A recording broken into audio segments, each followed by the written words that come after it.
And as it turns out, my rival is a horse of a different color. I did not expect him to be as difficult this time, which is really a stupid thought on my part. Strength is right out of the question. I need that slots for something that'll help me survive the Blastoise that he packs so effortlessly. And how I do that, I'm going to double team. Double team is how I'm going to get through the rest of this game. Sadly to say, brute strength has gotten me a lot of way. Sheer luck also is a factor in that. And I'm going to have to up that luck by letting myself evade. Because that's the only way I can see destroying this Blastoise, because I have nothing that can take it out in 3 hits, nothing that can take it out in 4 hits. And it can take me out in 1 hit with a Surf. And this Pidgeot is what I'm going to use as sort of... it's like I'm trying to train while being shot with paintballs. I get stronger, or I'll toughen up, and it'll barely damage me. And I heal up, and I'll just take it out when it needs to be taken out, like right there. And he doesn't go about this... Well, he goes about this wisely, I guess. He'll send out Blastoise right away. And how I am going to damage it in the slightest bit is hit it with these focus punches. And yeah, either it'll miss because I'm so heavily evasive, or it'll do things like Rain Dance, which makes its Surf very powerful. Not enough to kill me in 1 hit, as a matter of fact. Even Rain Danced up, I can still survive it if I'm fully healed. Also, I try to avoid getting hit by anything by flying, so I have every other turn free. And Water Gun... Did I say Surf? I think I meant Water Gun. He's not wise enough to teach it Surf, or else I'd have even less of a chance of destroying it. Lemonade's installing is my friend. I have to keep just healing up before he misses, giving me a chance to attack with this fly again. Once Rain Dance runs out, then he has a chance of using it again, which gives me a chance... Rain Stop right there. I have a chance of hitting him with another Focus Punch. And since it's no longer raining, the water type attack, less effective,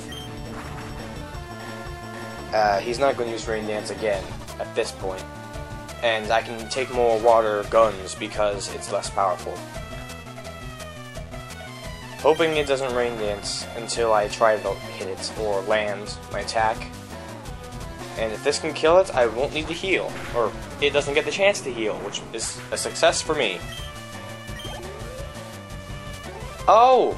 And look who it is. It's the one-shot, one-kill Rhyhorn. You remember these from Giovanni? I have blocked that memory out of my mind. I have to take it out with the Focus Punch. That's one of the reasons I have Focus Punch instead of some other very powerful attack like Hyper Beam or Earthquake.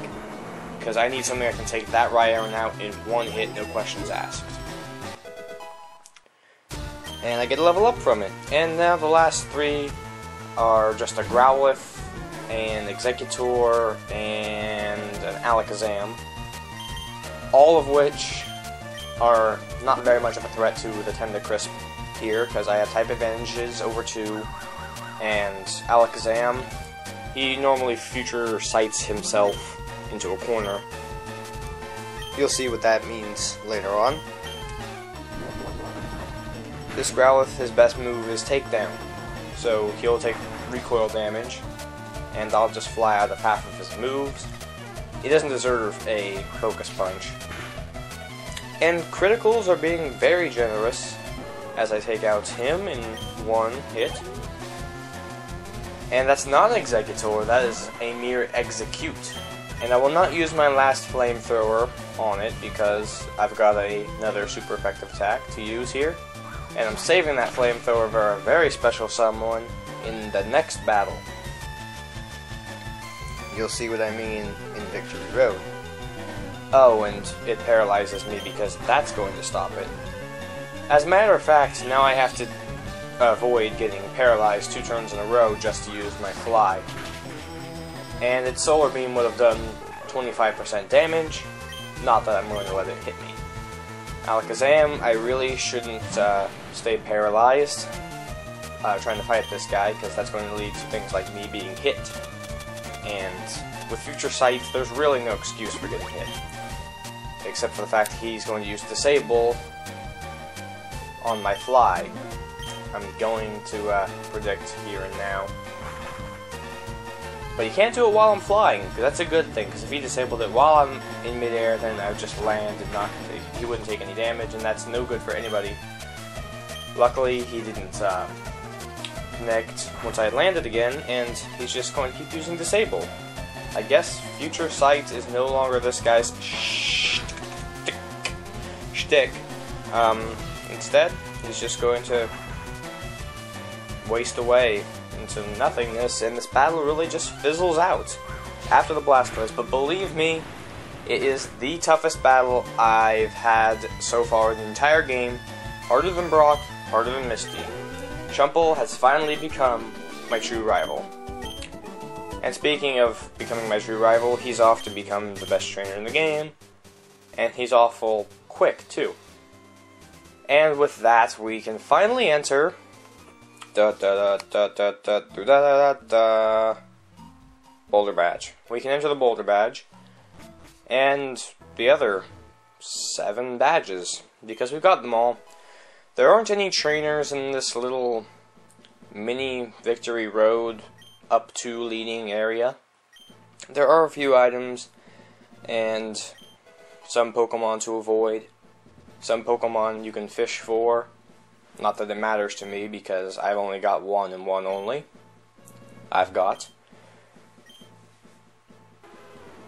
And my first item is not this guy.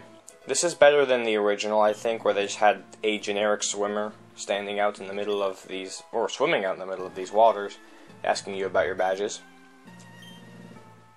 Hidden item on this square. Marsh badge, we also have it. What's he going to do if I don't have it? He can't swim, he's a police officer. Hidden in this non-conspicuous piece of grass is an Ultra Ball. Well, it's actually hidden inside the wall. There's a Mankey. And there's also a Mankey. And this dot holds in a Spearberry. I won't be using it. Volcano badge, I remember when I beat Blaine. And who's left? Besides an Earth badge, we've got a Hidden Full Restore. That'll come in handy, as I'm going to get obliterated in the Pokemon League. I'll probably actually save that one for the very last battle. The Citrus Berry here, hidden by the statue. Now we can enter the actual road portion of Victory Road, and hoogity hooray, strength puzzles. Good thing I taught strength to somebody besides Chumple.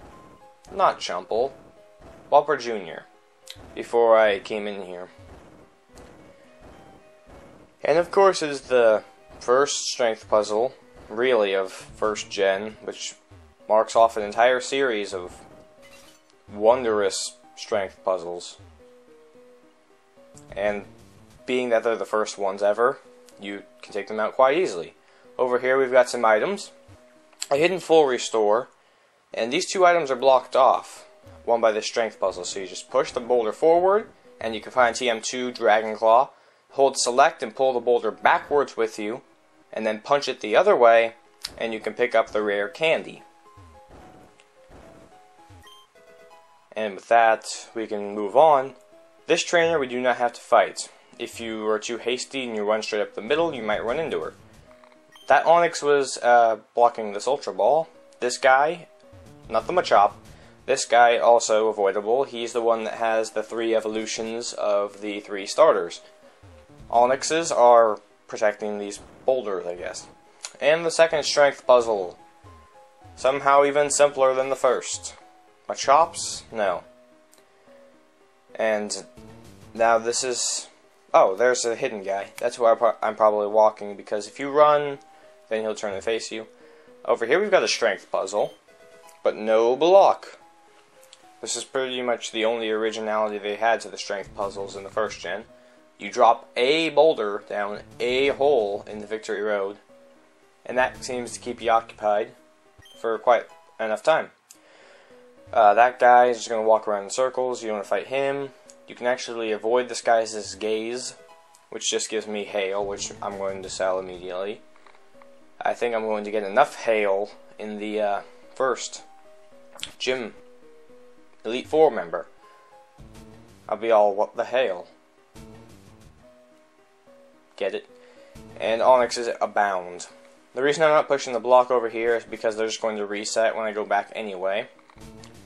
And over here, we've got a mole trace. Only it's turned into a guard special. And Geodudes are unrelated as always. So now I think I'll just end this video by kicking a rock around. It turned into a Geodude for a brief second, but then I stopped it.